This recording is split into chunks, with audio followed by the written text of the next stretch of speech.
Our CES 2025 coverage is made possible by Thermaltake, Azus, XPG, Haven, Lian Li, Cable Mod, and Bits Power. What's up guys, I'm Stuart from GGF and it is day 2 at CES 2025 and we're here at the XPG suite. Now just a few cases to cover here. I'll start off with this one. This is the Starfighter chassis. Now this is a little bit different. XPG are going with a exoskeleton design language here. So basically that is like an outer shell. So it's sort of like a side panel but then it's not. So we can get in this case like this, we can move this and that opens up like that. And then we also have each side, so I wouldn't really say each side, I would more or less say each corner opens up. It's going to be very hard to see in this case, it is very dark, and then I do have the lights above me, so it's going to be a little bit glary as well, but once again, I'll throw all my B-roll over the top. I'll get some close-ups of everything inside. Now this is a prototype chassis, so things will most likely change when these cases are closer to releasing. So we can take everything off here, even the top can come off. We have support for a 160mm fan.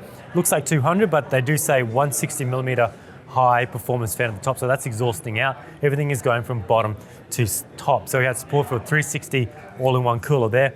Custom loop in this build, I'm looking around it. It's probably going to be a little bit tight.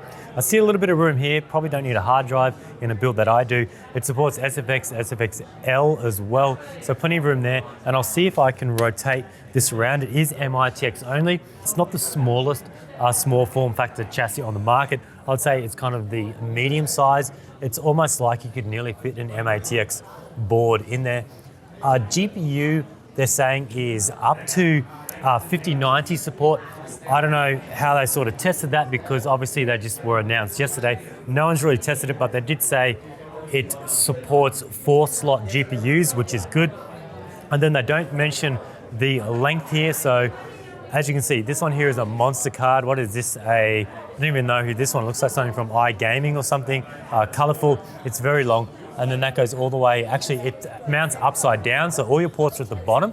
And then it mounts upwards. And then we have this much room at the top. So I feel you would be fine there with most cards. For I/O, you're looking at dual USB 3 Type A. You've got a Type C 3.2. And then your audio combo port. You've got power. And then your reset button. Interesting that the power LED is just static red. I always don't like when power and reset buttons or any lights on the case for those areas are like a static color or something, especially if they're red or blue. It kind of throws off the whole build. I normally like just a nice subtle white or something, or if that can be RGB controlled, you can send that off to your motherboard and then change it to something you prefer. I'm just gonna see if I can turn this around a little bit more without turning it off, just to see what we have over here. And then that's just the other side of it. So you've got your GPU on one side. So it's pretty much a dual chamber design in this tower chassis. You've got your motherboard in the middle, your all-in-one cooler next to the motherboard on this side, your PSU on the back side, and then your GPU with this massive cooler on this side, which is pretty much in its own little compartment. Now this is the Invader X Pro. This is the build I did for XPG for their CS suite. This is the same chassis that I did in their suite last year for CES, but it's had quite a lot of changes. Now, nothing special with this build. It's really designed for what this chassis can be used for. It's just a basic all-in-one cooled loop. Got a big GPU in the middle, but this case has been through a lot of the design changes. It's completely changed to when I had it last year. For you guys who remember, if I have some footage on hand, I'll throw it up on what it looked like before. It's the one that had the curved glass, but instead of curving this way and this way, it curved on the top. I think it curved on the front, and then it also had that little screen in the at the sort of the front at the bottom. So what I'll do, I'll take this massive curved side panel off because it's probably just going to be reflecting everything and you can't see inside at all. So the story behind this one, I was meant to do a custom loop in this chassis for this show because basically that's what I do. There's no point really getting me to do an all-in-one cooled system.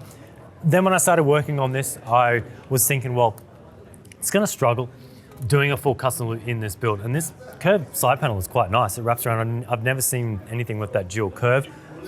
Then, because there is only one prototype of this chassis in the market, I wasn't able to modify the case at all. So trying to do a full custom loop without modifying this case was gonna be difficult. I really like to modify my cases, add some pass-through fittings. Nothing too crazy, nothing over the top, just enough to make it clean. So as you can see straight away, this GPU is very close to the front. You can't fit a all-in-one cooler at the front, and I have sent some feedback to XPG about this and some of the other areas on this chassis. Especially with the custom look, your GPU is going to be shorter, but things like fitting a 360 at the front, 360 at the top, it was going to be quite tight. We do have all of these panels that come off. This one here comes off, and I do like this RGB strip around the front. Now this is early stages, so things like the RGB diffusion and all that can still be tweaked and all that for better diffusion. Now all these panels have magnetic dust filters in for this one, and then you've also got one at the top, and then the bottom has a pull-out dust filter that's kind of noisy for your PSU as well. So PSU goes at the bottom. Now the interesting trick with this case is to access all your I/O, you don't access it from this side, you don't access it from this side, you have to go through the back, and then you can see your motherboard I/O comes out in the middle here. Now this is a little bit tricky. So if you're one of those people who are always plugging stuff in the back of your motherboard, like your networking and so on, like you do have a few ports on the front, but obviously the back of your motherboard is going to be your go-to area for most of your ports. It is a bit tricky, and to get your cables out, you need to go down the motherboard, through a hole on the PSU shroud, through a hole on the case, and then either out this back hole or at the back. So I think that does need a little bit of a redesign to clean that up a bit, make it a little bit easier. And especially this back side panel is completely solid. Maybe if they just did a cutout there at the back, right in line with the I/O on the back of the motherboard, you could just go straight out the back, make it much, much cleaner. But anything for like ETA in terms of when this will be out, they're still doing a lot of tweaks. I'm not sure when it's going to be out. Some other things, reverse motherboard support. So I have a full BTF ecosystem, and I must say this looks really sweet in this system. So this is the ROG Hero Z790 BTF. It's running the ROG Strix 1490 BTF, so there's no cables at all. No cables here, no cables on the motherboard. You can't see anything at all. It just looks super, super clean. But I think if they do a few tweaks, a few design changes, this case should look really sweet when it comes out. This last chassis here from XPG is the Valor Air Nano. Now I wouldn't say Nano being small, it's a MATX ITX chassis. I'll take this off. I would say very aggressive styling on these side panels. You can see on the main side panel here, very aggressive there. The top is the same, the front is the same, and then the back I can see is the same as well. They also have a full mesh version. So although this does look like mesh, when I'm in the mesh version, I'll throw a shot up. It's just one that has all the holes over all of the side panels. Now a little bit more about this chassis.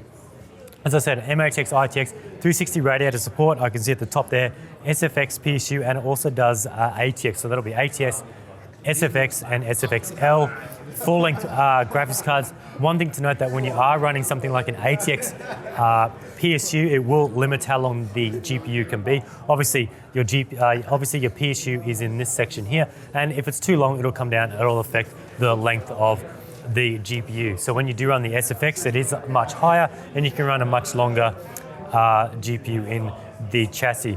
I/O standard USB 3.2 Gen 2 Type C at the front. Then you have your dual Type A and your audio combo port. Nothing too much more to talk about this chassis.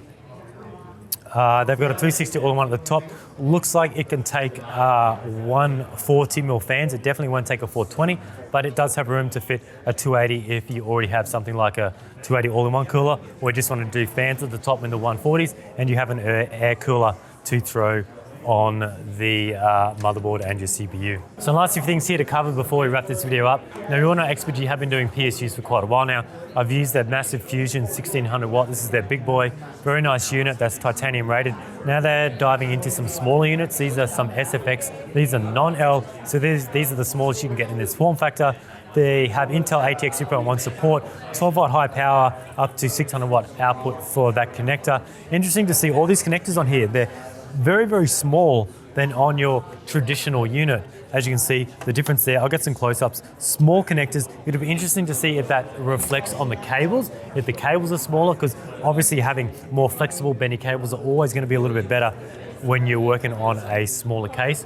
But in saying that, we don't want the cables too thin. We need them to be in the proper requirements, and I'm sure XPG will sort all that out. And then they have some other units as well. Their core reactor, I use the 1300 watt in my build I just spoke about a bit before. Then they have the white unit as well, which is always good to see. I always like to see at least one offering in their products that has a white unit, because then it does match your system if you're going with a white build, because white PC builds are becoming more and more popular. Now moving down a little bit over here, now these are their Hurricane Mag fans. Now I actually didn't mention, I did use these in my build I did for them. I used the black ones of course because it was in their black case. Now I covered these last year. These are reverse flow, but in saying reverse flow, you don't need a separate fan, you don't need a separate fan blade. What you do, they're spinning in one direction now, I need to see. Okay, so they're spinning towards me. What you do is you press this button here.